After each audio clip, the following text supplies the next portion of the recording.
Hoy estaremos tratando el tema de la lealtad. La lealtad. La lealtad es una de las características más destacadas de una relación sana.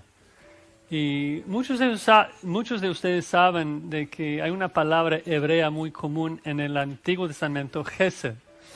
Y cuando buscas una definición de la palabra Hesed en el diccionario, dice que significa lealtad, obligación mutua o amor leal. Y es un concepto tan importante en el Antiguo Testamento porque Dios hizo un pacto con su pueblo. Y un pacto es un acuerdo. Un pacto es un contrato entre dos o más personas que enlista obligaciones para todos los involucrados. Y lo que vemos en el pacto mosaico, más que cualquier otra cosa que Dios pide lealtad de parte de los israelitas, ¿no? Que adoraran solamente a Él, que sirvieran solamente a Él y no a ningún otro Dios. Quiso todo su afecto, toda su alabanza, porque así es Él. Él es siempre fiel. Él es Yahweh, el Dios que puede prometer algo y luego cumplirlo generaciones después. Ya vimos en el capítulo 1 de Malaquías cómo es Dios, un Dios que decidió amar a su pueblo. Y su amor es un amor eterno que jamás falla. Nunca muestra infidelidad. De hecho, cuando Dios define su nombre en Éxodo 34, dice que es grande en lealtad y en fidelidad. Pero luego cuando vemos el pueblo de Israel, vemos de que el hombre es lo opuesto. Es infiel, es desleal. De hecho, el profeta Jeremías, en un pasaje muy gráfico, Dios condena a su pueblo y dice, porque desde muy atrás rompiste tu yugo y tus ataduras, dijiste, no serviré. Con todo eso, sobre todo collado alto y debajo de todo árbol frondoso, te echabas como ramera. Y es la historia de Israel que vemos en el Antiguo Testamento, una historia de adulterio espiritual, de fornicación espiritual. Y no solamente espiritual, sino física también, de que cometían adulterio, casándose con las hijas de los pueblos para buscar el favor de sus dioses, en vez de buscar el favor y la ayuda de Dios. Y lo que vemos página tras página del Antiguo Testamento es también el odio que Dios tiene de eso. Cómo Dios odia y aborrece la idolatría y el adulterio. Así que es preciso que nosotros también evitemos la deslealtad a todo costo. Queremos que Dios tenga todo nuestro afecto, toda nuestra adoración. Así que en esta mañana vamos a ver dos áreas de deslealtad que debemos de evitar. Dos áreas de deslealtad que debemos evitar. Deslealtad a Dios y deslealtad al cónyuge. Deslealtad a Dios y deslealtad al cónyuge. Vamos a leer el texto. Malaquías 2, versículos 10 al 16. 10 al 16. Dice así la palabra de Dios en Malaquías 2:10. ¿No tenemos todos un mismo Padre? ¿No nos ha criado un mismo Dios? ¿Por qué pues nos portamos deslealmente el uno contra el otro, profanando el pacto de nuestros padres? Prevaricó Judá y en Israel y en Jerusalén se ha cometido abominación, porque Judá ha profanado el santuario de Jehová que él amó y se casó con hija de Dios extraño. Jehová cortará de las tiendas de Jacob al hombre que hiciere esto, al que vela y al que responde, al que ofrece ofrenda a Jehová de los ejércitos. Y esta otra vez haréis cubrir el altar de Jehová de lágrimas, de llanto y de clamor. Así que no miraré más a la ofrenda para aceptarla con gusto de vuestra mano. Mas diréis, ¿por qué? Porque Jehová ha atestiguado entre ti y la mujer de tu juventud, contra la cual has sido desleal, siendo ella tu compañera y la mujer de tu pacto. ¿No hizo él uno, habiendo en él abundancia de espíritu? ¿Y por qué uno? Porque buscaba una descendencia para Dios. Guardaos pues en vuestro espíritu, y no seáis desleales para con la mujer de vuestra juventud. Porque Jehová, Dios de Israel, ha dicho que él aborrece el repudio, y al que cubre iniquidad su vestido. Dijo Jehová de los ejércitos, guardaos pues en vuestro espíritu y no seáis desleales. Oramos, Señor, de que tú nos ayudes en esta mañana, como siempre, de que derrames tu espíritu sobre nosotros para poder entender este texto y que nos des la capacidad y la fuerza para ponerlo en práctica. Queremos serle fieles, Señor, que todo nuestro afecto sea reservado para ti, Señor. Que nuestra lealtad sea contigo y con nadie más, ningún otro Dios de este siglo. Te lo pedimos en el nombre de Cristo Jesús. Amén. En la sección anterior en Malaquías vimos de que Dios regañó a los sacerdotes por no enseñar la ley al pueblo. Y vimos de que era un pecado muy serio en la mente de Dios, porque si los sacerdotes no enseñaban la ley, el pueblo no iba a escuchar la ley y no iba a obedecer la ley. Y por eso muchos del pueblo tropezaron. Malaquías 2:8, habéis hecho tropezar a muchos. Y el principio que vemos a lo largo de la Biblia entonces es de que un hambre de la palabra produce un hambre de obediencia. Un hambre de la palabra produce un hambre de justicia. Pero Dios no solamente culpa a los sacerdotes por no enseñar la ley, también hace que la gente, el pueblo, sea responsable por su pecado, por desobedecer la ley. Entonces, ahora, después de exhortar a los sacerdotes por su pecado de no enseñar la ley, ahora va a detallar el pecado del pueblo por su desobediencia de la ley. Y como dije, vemos dos áreas de deslealtad, una deslealtad a Dios, y luego veremos en el segundo punto deslealtad al cónyuge. En el versículo 10 vemos ese primer punto de deslealtad hacia Dios.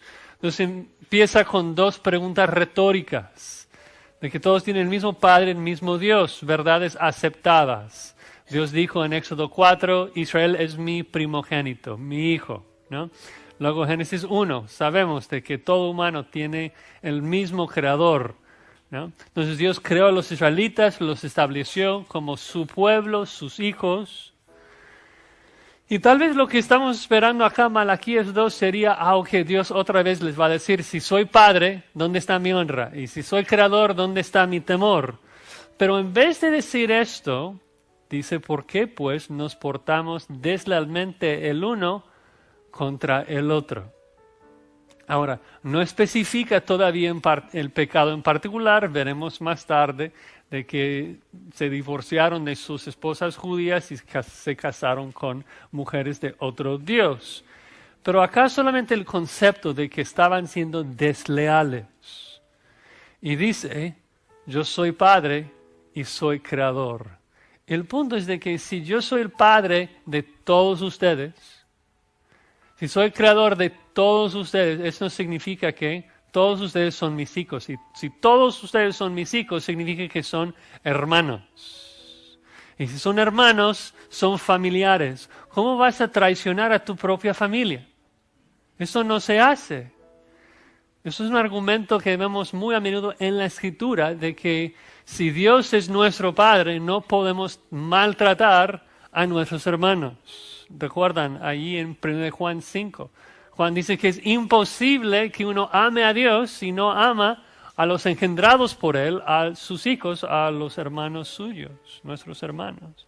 No es posible hoy y no era posible en Israel, ¿no?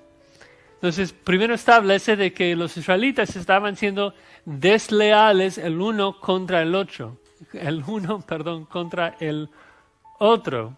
Y el punto que quiere armar acá, el punto que quiere probar, es de que ser desleal al prójimo constituye una deslealtad a Dios.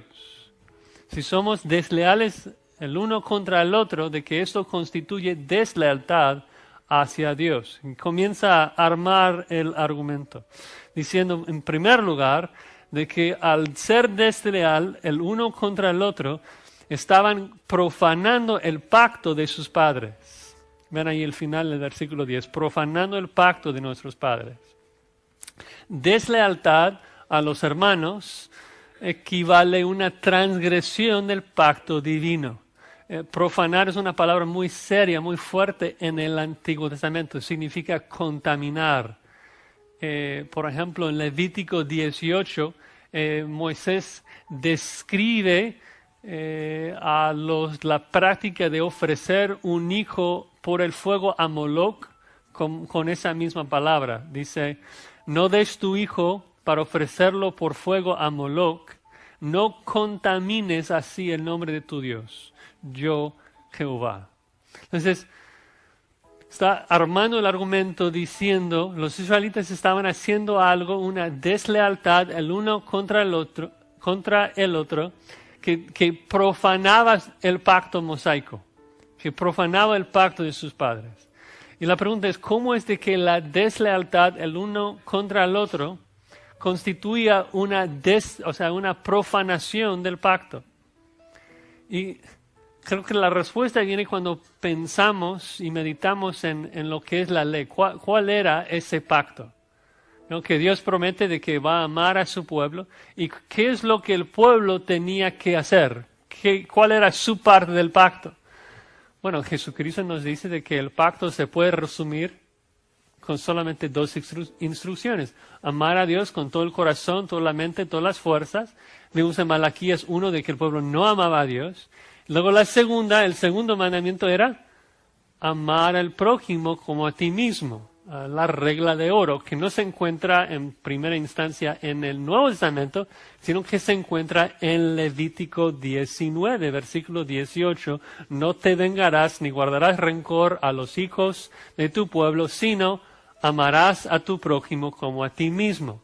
Entonces el punto muy importante, el pacto mosaico es un pacto condicional. Dios promete hacer ciertas cosas, el pueblo promete hacer ciertas cosas. ¿Y cuáles eran las principales cosas? Amar a Dios y amar al prójimo. Entonces, si ellos no estaban amando a sus prójimos, estaban violando, estaban pecando en contra de ese pacto. Dios todavía no especifica qué es lo que hacía en particular, pero lo está definiendo. Es una deslealtad, el uno contra el otro. Y también es es profanar el pacto. Y luego sigue, versículo 11. Dice, prevaricó Judá y en Israel, en Jerusalén, se ha cometido abominación, otra cosa. Porque Jehová ha profanado el santuario de Jehová, que él amó. Está acercándose más y más hacia una definición. Dice que Judá prevaricó. Esa palabra en hebreo es la misma palabra que se repite 5 veces en nuestro párrafo, que significa ser desleal. Judá fue desleal. También Israel, también Jerusalén.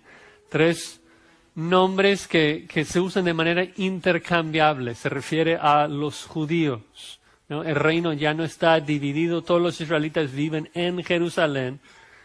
El pueblo fue desleal, haciendo algo que fue percibido de parte de Dios como una abominación. Otra palabra sumamente fuerte para describir algo que Dios aborrecía, algo fuerte, ofensivo. Dice que era una abominación al profanar el santuario de Jehová. Santuario literalmente es santidad, de que profanaron la santidad de Dios.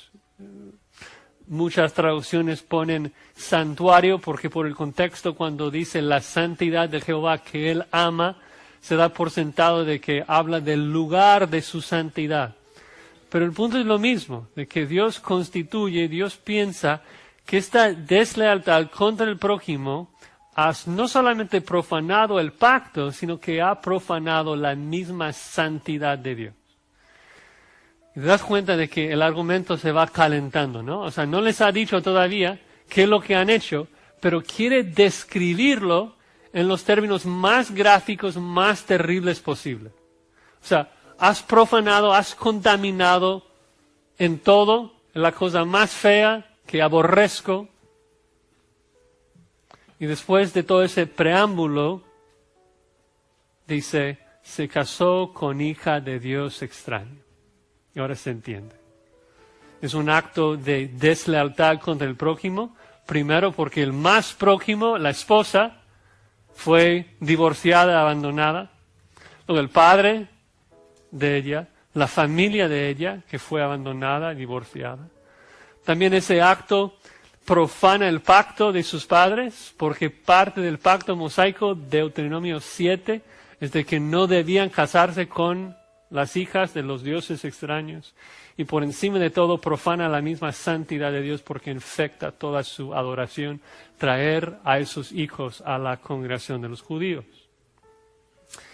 Pero surge la gran cuestión, la pregunta, ¿por qué está mal que los judíos se casaron con la gente de su alrededor? Algunos piensan de que la Biblia es racista y que está en contra de un matrimonio de raza mixta. Y esto obviamente es algo importante para su servidor. Entonces vamos a hablar un poco de por qué esto no es cierto. De por qué sería absurdo que la Biblia hablara así. Porque no habla así. En la Biblia hay una sola raza humana. Una sola. Claro que esa raza humana es pecadora y los prejuicios abundan.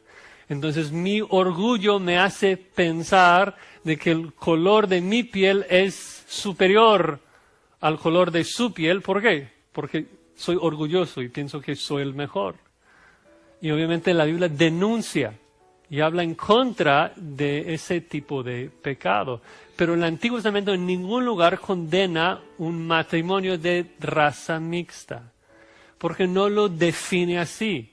Por ejemplo, la ley prohíbe de que los israelitas se casen con los edomitas, con los moabitas. Son hermanos de los israelitas, son de la misma raza, de acuerdo con cualquier definición, pero la Biblia lo prohíbe porque la cuestión no tiene que ver con la raza, tiene que ver con la religión.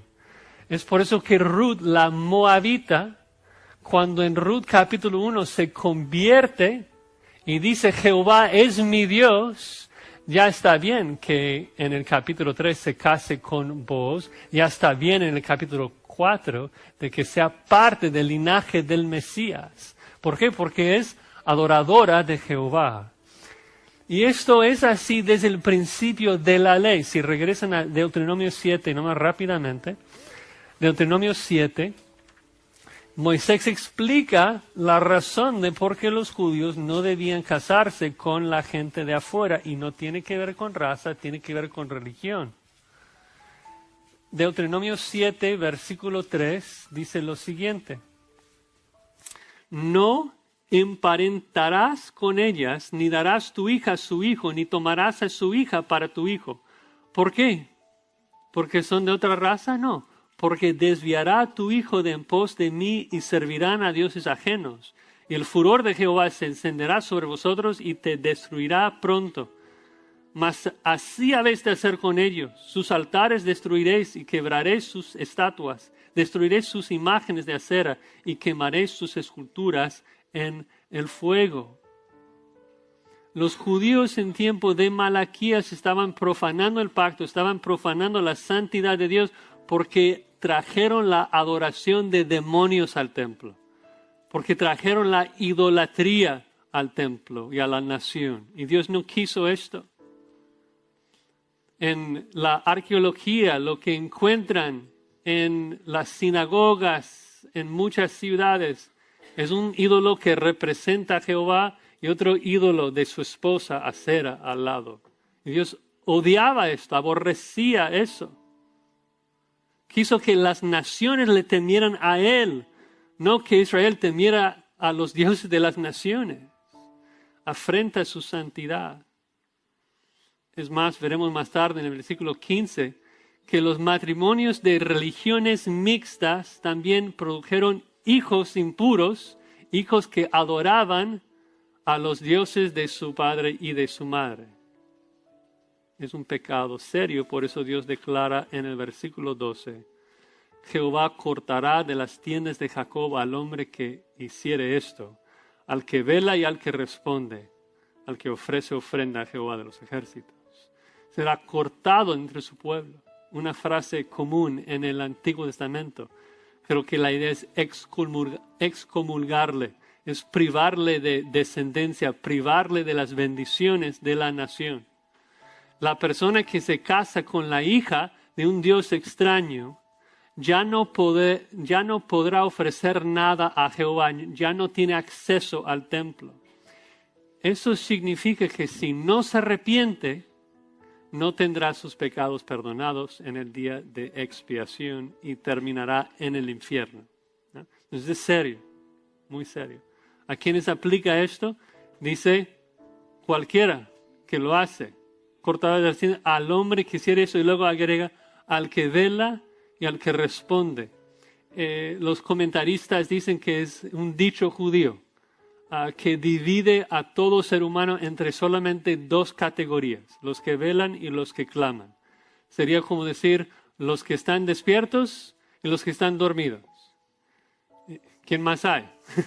O sea, el punto es de que cualquier persona, cualquiera que sea la persona que hace esto, Jehová le va a cortar de las tiendas de Jacob y ya no podrá ofrecer nada a Jehová de los ejércitos. Ahora, la pregunta para nosotros en esta mañana es, ¿qué hago con eso? ¿Cómo lo aplico a mi vida? ¿No? De que Dios está condenando a los judíos por casarse con mujeres de otras religiones y que estaban profanando el pacto, profanando su santidad. Yo creo que cuando leemos pasajes así y nos dificulta aplicarlo, la primera pregunta que debe venir a la mente es, ¿qué me revela acerca de mi Dios? ¿Qué puedo aprender de mi Dios en este pasaje?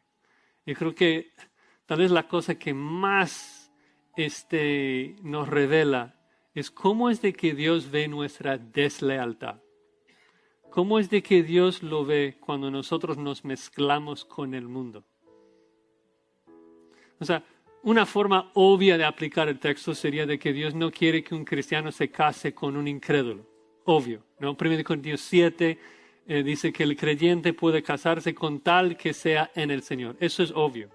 Pero creo que hay más que podemos aprovechar de este texto, porque la Biblia nos habla en pasajes así tan fuertes en contra de coquetear con el mundo, de buscar el favor del mundo, de buscar la bendición de los dioses de nuestro siglo.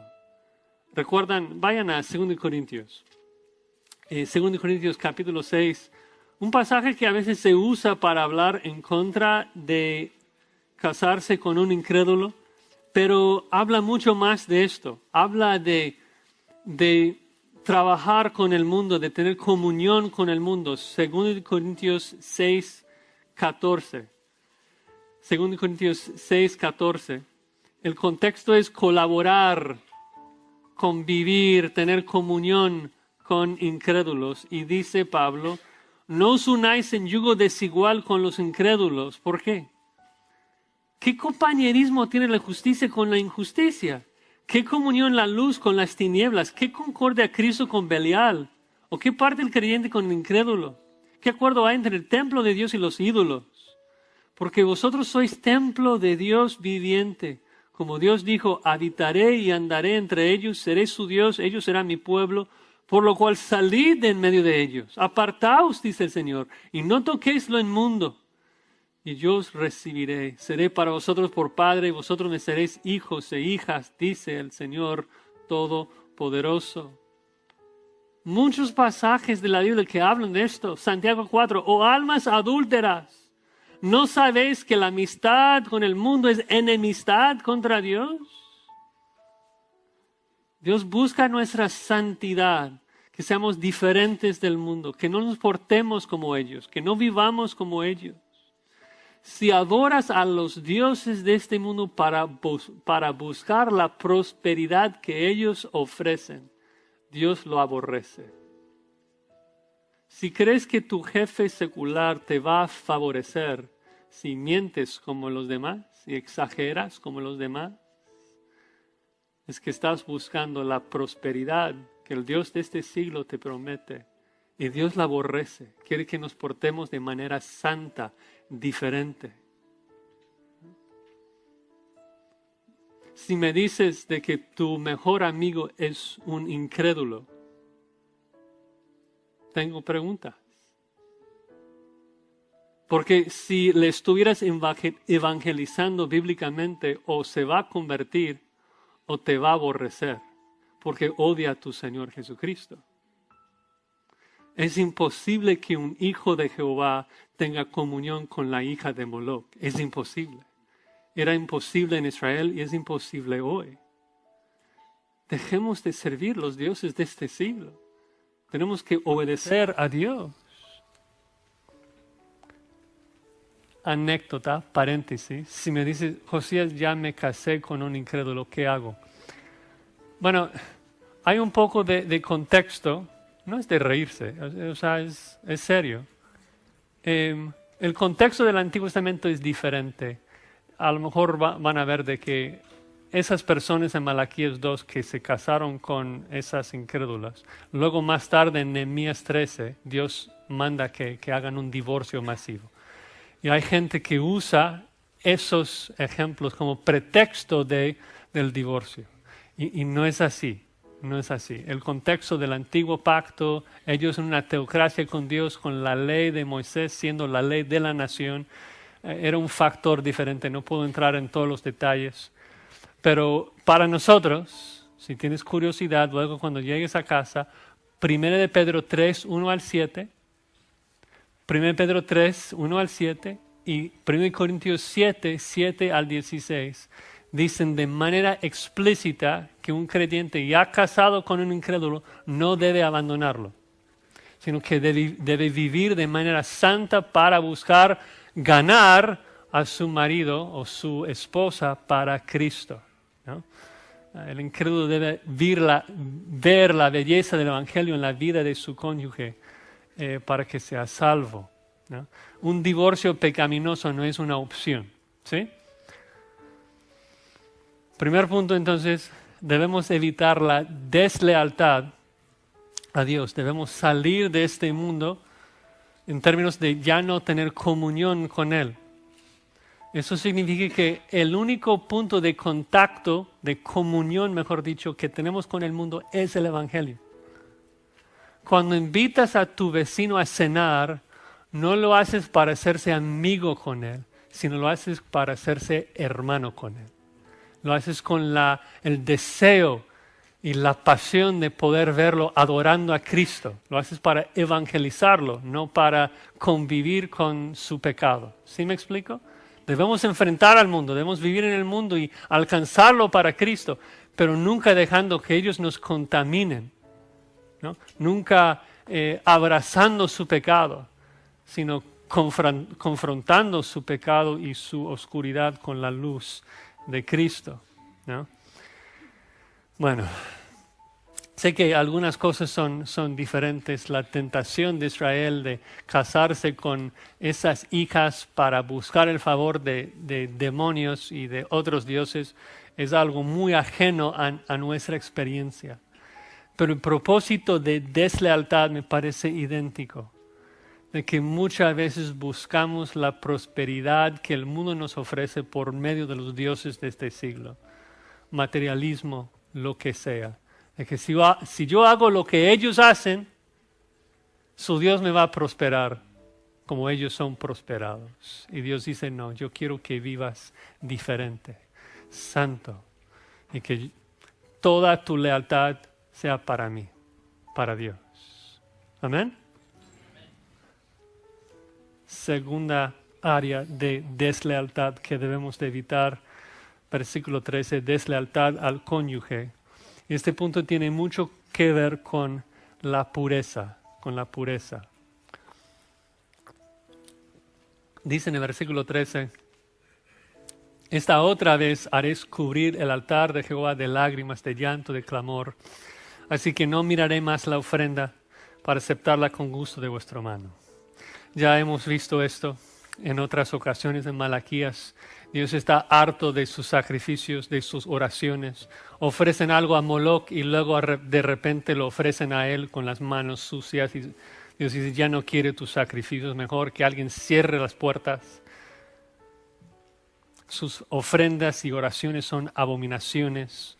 Israel es incrédulo acá. Y Dios dice, ya no. Y luego en el versículo 14, ellos contestan como siempre, o sea, no creen a Dios, no les importa.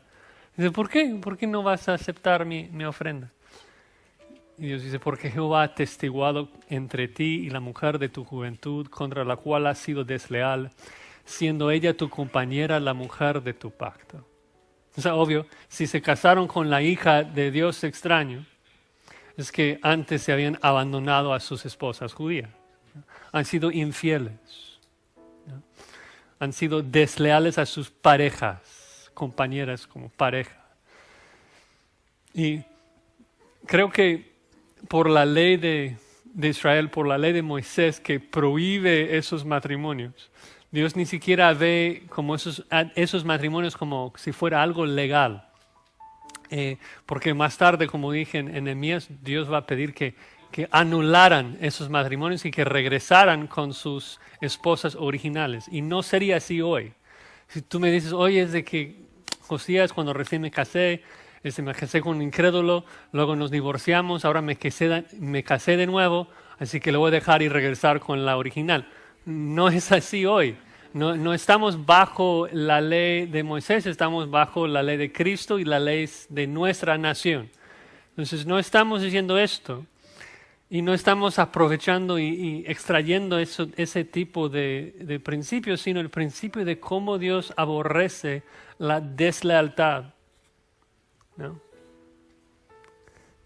Y Dios está diciendo ahí de que, mira, cuando tú hiciste un pacto con tu esposa en presencia de mí y dijiste de que yo voy a llegar a ser una sola carne con ella y yo voy a ser fiel a ella toda mi vida. Yo estuve allí, presencié tu pacto y ahora Dios está regresando para testificar en contra de su deslealtad, en contra de su infidelidad. Dice en el versículo 15, ¿no hizo él uno? O sea, una sola carne, habiendo en él abundancia de espíritu. Es decir, que Dios estuvo ahí, o sea, fueron uno en espíritu, como dice 1 Corintios 6. Y Dios bendijo esa relación. Y la pregunta que surge es ¿por qué? ¿Por qué es Dios? ¿Por qué es que Dios nos hace uno con nuestros esposos y esposas? Y la respuesta viene al final de la frase, porque buscaba una descendencia para Dios. O sea, Dios nos une en matrimonio con el propósito de levantar una descendencia santa para multiplicar la cantidad de adoradores de Jehová en este mundo. Porque Dios quiere ser adorado. Y ahora nos damos cuenta de por qué lo odia tanto. Porque en vez de multiplicar la cantidad de adoradores a Jehová, esos judíos están multiplicando la cantidad de idólatras. Adoradores de otras naciones, demonios. Entonces viene la exhortación tan relevante, tan aplicable para nosotros. Guardaos pues. Guardaos pues en vuestro espíritu y no seáis desleales para con la mujer de vuestra juventud. Es tan práctico. Guardaos, no seáis desleales. ¿Se han dado cuenta la cantidad de versículos bíblicos que tratan con este tema de la pureza, de la santidad, de la lealtad a nuestros esposos? Y lo que se observa acá es que la única manera de ser leal a Dios y leal a mi cónyuge es si estoy activamente guardándome en pureza. No es algo pasivo, es algo activo. Es como Romanos 8, que describe de que el cristiano está en plena guerra contra su enemigo, su carne. Y mi carne quiere matarme. Y yo necesito crucificarla antes que lo haga. Todos los días, todos los minutos, crucificarla. Porque los dos no podemos salir vivos de esta guerra. Uno tiene que morir. O yo voy a matar a mi carne o mi carne va a matar a mí. Son las únicas dos opciones, una lucha de vigilar activamente. La palabra guardar es la misma palabra que se usa en el Salmo 130, que describe a los que vigilan toda la noche, esperando la mañana. Y creo que es una excelente ilustración, ¿no? Que tenemos que estar parados en las murallas de nuestro corazón, constantemente vigilando, estando alertos, estando despiertos para batallar en contra de nuestra carne, batallar en contra de la tentación. Mira, alguno a lo mejor podría decir, mira, es que no he caído en fornicación, así que estoy bien en esta área. No entras en pecado cuando caes en fornicación. Entras en pecado cuando dejas de vigilar, porque es el mandato. El mandato es guardaos. En el momento que dejas de vigilar, ya has entrado en pecado y pronto vas a caer también en fornicación. Entonces tenemos que batallar y pelear para que todo nuestro afecto, todo nuestro amor sea para con lo que Dios nos ha dado. Si es esposa, perfecto. Si no es esposa, Cristo solamente. Pero tenemos que guardar nuestros corazones para que toda nuestra lealtad sea acorde a la palabra de Dios. Pablo nos dice, huid de la fornicación. O sea, estar lejos, no estar jugando cerca de la línea. Estar lejos de la pornografía, lejos del adulterio, lejos de todo. Si tu ojo te es ocasión de caer, sácalo. Porque hay que tratar seriamente con nuestro pecado. La pureza afecta a todos. Dios quiere un pueblo puro, santo, sin mancha. Por eso debemos guardar constantemente. Termina ahí en el versículo 16. Porque Jehová, Dios de Israel, ha dicho que Él aborrece el repudio, y al que cubre de iniquidad su vestido. Dijo Jehová de los ejércitos, otra vez el mismo mandato, guardaos pues en vuestro espíritu y no seáis desleales. Ahora hay mucho debate en cuanto a cómo traducir esa frase, Dios aborrece el repudio. En otras traducciones, si buscas, dice que el hombre que aborrece y repudia a su mujer cubre su vestido de iniquidad. Otros dicen que Dios aborrece el repudio. La verdad es que no importa mucho cómo lo traduces, Dios odia lo que están haciendo. Ya nos ha dicho que es una abominación, ya nos ha dicho que estaban profanando su santidad. Entonces sabemos que Dios odia el repudio, un divorcio pecaminoso. Eso no es de preguntarnos si está bien o no con Dios. Dios lo odia, lo dice en muchos lugares, por eso Dios habla tanto de esto. Jesucristo nos dice, por esto el hombre dejará padre y madre, se unirá a su mujer y los dos serán una sola carne. Así que no son ya más dos, sino una sola carne. Por tanto, ¿qué? Lo que Dios juntó, no lo separe el hombre. Dios odia el divorcio porque va en contra de su plan para la humanidad. Es un terrible pecado. El divorcio no bíblico, el divorcio pecaminoso que lo estamos viendo acá.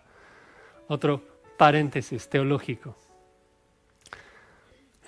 El divorcio que estamos viendo acá es un judío que se divorcia con su esposa para casarse con un incrédulo. Dios odia esto. Pero en otros lugares de la Biblia vemos de que Dios permite el divorcio como el último remedio en ciertos casos, dos en particular, la fornicación y el abandono. No estoy diciendo, la Biblia no nos enseña de que si una esposa está casada con un hombre borracho que está fornicando con prostitutas todos los fines de semana y regresa y está golpeando a los hijos, de que la mujer tiene que decir, oye, pero Dios aborrece el repudio, entonces no puedo jamás proteger a mi familia. No, Dios ha dicho de que hay una manera de escaparse de una persona así. Además de que Romanos 13, Dios nos ha dado un gobierno para encarcelar a ese hombre. El punto en el contexto es de que Dios aborrece el pecado, Dios aborrece el divorcio no bíblico. Cuando alguien se divorcia de su cónyuge porque no le cae bien y quiere estar con otro. Dios aborrece eso. Dios lo odia. Sea una fornicación física, sea mental o sea espiritual, Dios lo odia. Y cuando la persona lo hace, dice que cubre su vestido de iniquidad. Y otra vez el punto es que está invirtiendo el plan perfecto y bueno que Dios tiene con nosotros. La imagen allí de cubrir con el vestido nos recuerda, es una alusión a Ruth. Y la forma que manejaron el matrimonio en aquel entonces. Recuerdas de que Ruth, cuando está hablando del matrimonio con Booz, dice, extiende el borde de tu capa sobre tu sierva. Es una imagen tan linda de un hombre cubriendo a su esposa, protegiéndola con su vestido, pero en vez de hacer esto, esos hombres están cubriendo su vestido de iniquidad, manchando. Y entonces viene otra vez el mandato, guárdense, vigilen. ¿No? Debemos huir. Es tan fácil para un creyente o una persona que profesa ser creyente maquinar y imaginar y pensar, bueno, pero Dios me va a perdonar. Soy cristiano, ya no hay ninguna condenación. El tipo de persona que justifica su pecado así, que peca así, aprovechándose de la gracia de Dios, muestra el corazón de un incrédulo, no de un creyente. Si no estás buscando la santidad, es porque Dios no te ha salvado. Y punto. El cristiano busca la santidad. El cristiano peca, sí, pero cuando peca, aborrece su pecado. Implora que Dios le perdone y quiere nunca ofender a su Dios de nuevo. Si tu pasión no es la santidad, no conoces a Cristo. Es la afirmación de la Escritura, de que el cristiano, el que sigue a Cristo, quiere vivir en santidad. La santidad es la búsqueda de cada cristiano. Y aun si eres cristiano, pensar ya no hay ninguna condenación no es buena excusa, porque Dios al que ama, disciplina y duele. El que siembre para la carne va a cosechar dolor. David cantando salmos e himnos con gozo y luego peca con Betsabé, su vida huele amarga.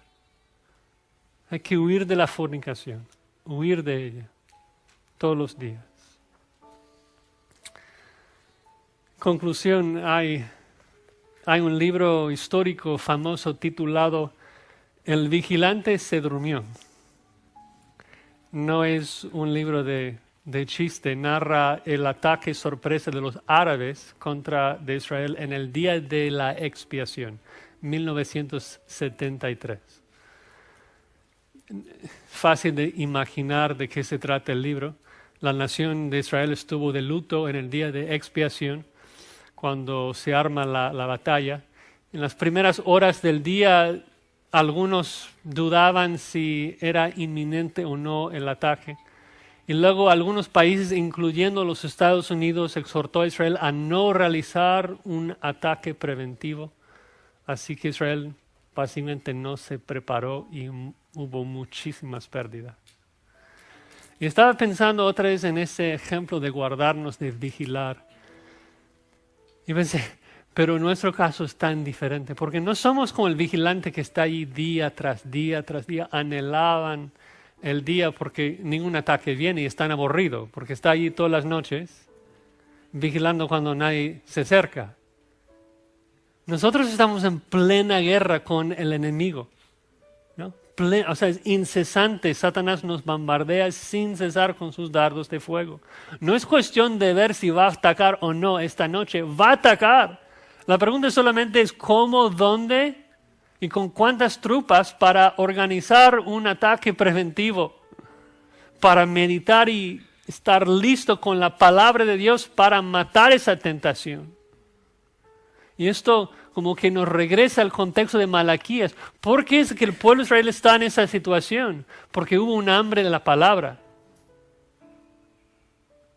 Si quieres atacar contra la tentación, si quieres saber cómo guardar, cómo vigilar, cómo estar listo para atacar y sostenerme bajo la tentación del enemigo, es leer, es memorizar, es meditar en la palabra de Dios. Es el único medio que Dios nos ha dado para tener victoria sobre la tentación. Si no estás leyendo, memorizando y meditando en la palabra de Dios, orando sin cesar, te garantizo ya has caído. Porque no estás obedeciendo el mandato de vigilar y estar listo para el día cuando venga la tentación. Las buenas noticias, pensando en particular en lo que vamos a hacer ahorita, es de que aún para la persona que ha caído, aún para la persona que ha pecado, aún con la gente que Pablo dice en 1 Corintios 6, los que fornicaban, y adulteraban y mentían, dice, y esto erais vosotros, ¿no?